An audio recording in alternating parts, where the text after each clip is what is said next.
Good morning, friendship. Another day, another life. Thank you, Lord. Another blessings.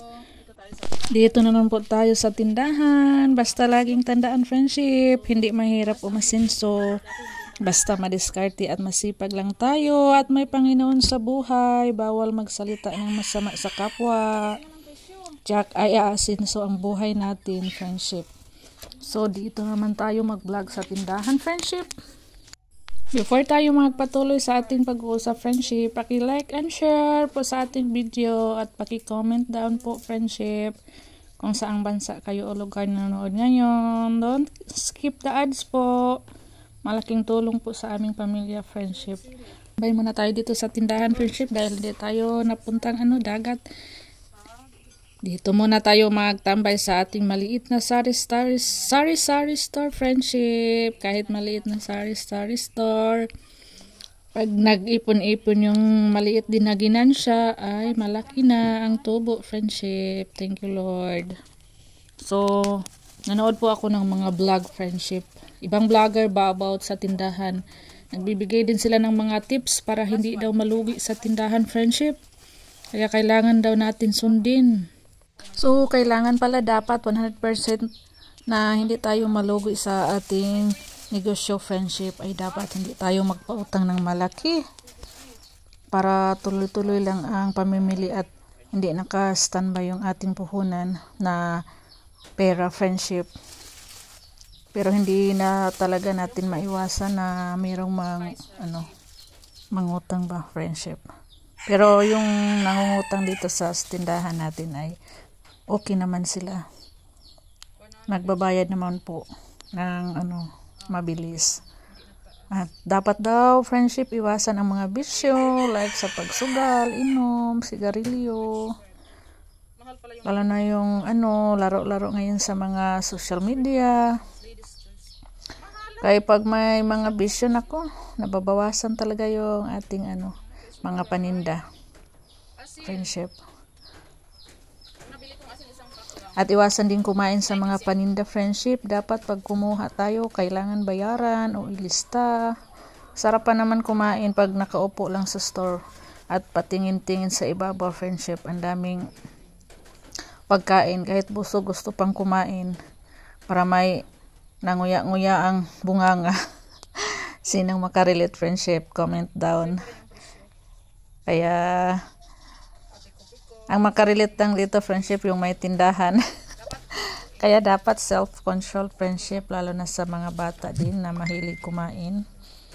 Dapat alam din natin, friendship, kung ilan at magkano ang pera na papasok sa ating store. Baka hindi natin na malaya na bankrupt na pala tayo, friendship. Diyos ko, paano na yan? Kaya kailangan talaga natin malaman ang takbo ng ating negosyo, friendship. At ugaliin ding mag-inventory.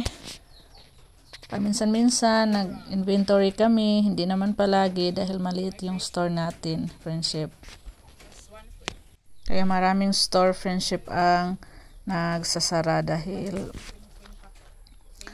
hindi alam yung flow ng kanilang pera, friendship. Kaya kailangan natin sumunod sa mga tips. Dito, friendship, ako. Check ko yung mga double check yung mga pinamili ko. Yung mga price, dinouble check ko, friendship, kaya yung stick ko dito ay tumaas. Yung benta ko dati 4-5 piso. Pero ngayon, hindi na pwede. Naku! Yung iba talaga ang mga bilihin tumataas, friendship. Kaya lahat ng pinamili ko dito, friendship, ay nilista ko.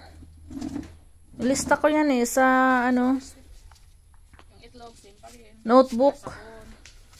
Kasi pag namili ako, doon na ako friendship, nagko-compute, kinumpute ko muna yung mga bibilhin ko o magkano.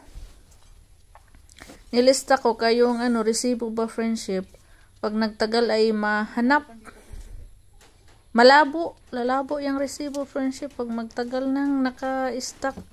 Pag tinago ko, kaya nilista ko yan sa notebook yung mga price lahat ng binili ko para doon ko na lang tinitingnan pag mamimili na ako.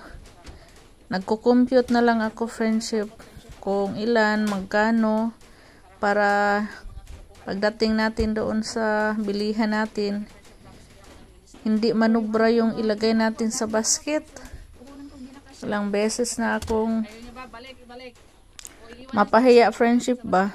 Dampot lang ng dampot, kuha lang ng kuha, lagay sa basket.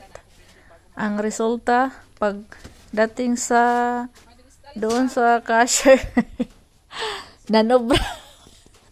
Ang dami na palang dinampot, tapos yung ating pera nakulangan na. Nako, kakahiya pa ganun friendship. Pinabalik ko na naman yung mga sobra kong mga dinampot.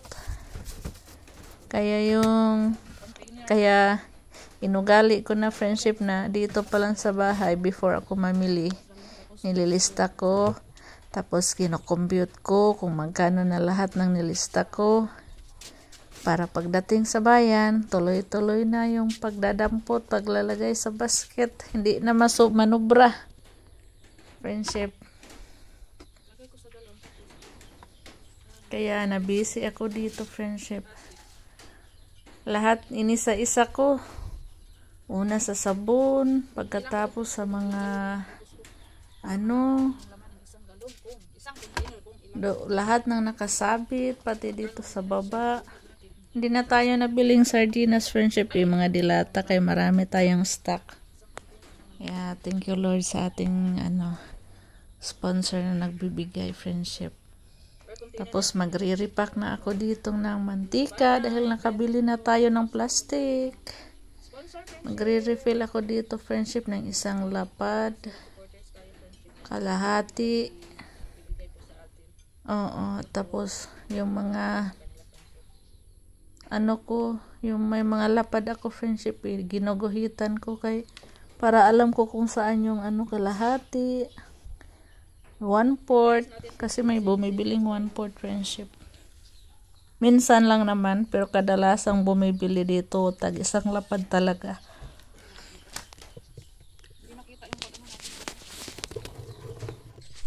Ngayon, Friday. So, maaga akong nagluto kanina, friendship. Ka-voice record na lang tayo ngayon. Kahapon ginawa ko yung video. Nagluto ako kanina ng friendship. Pero hindi ako nag-vlog, friendship, ha. Kwento ko na lang. Nagluto po ako ng pansit na may sahog na hipon. Simpleng pansit, friendship. Hipon at saka bihon niloto ko. Tapos kanina may mga maaga din tayong mga customer.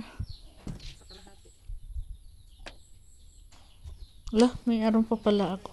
Uminit na, friendship, may ibilad pa pala akong tuyo. Uminit na yung araw, buti na lang uminit kay yung tuyo na pinilad ko kahapon hindi masyadong natuyo kay yung init pa wala, yung ambon pa balik-balik. May binilad akong tuyo kahapon, friendship, yung mga maliliit na isda. Ginagawa ko pong tuyo.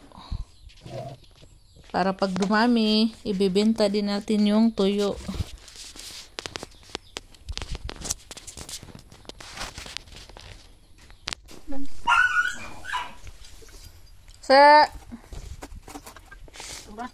Ginuguhitan ko yan, friendship. Yung kalahati at saka 1/4.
isa.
Tapos, kalahati naman siya.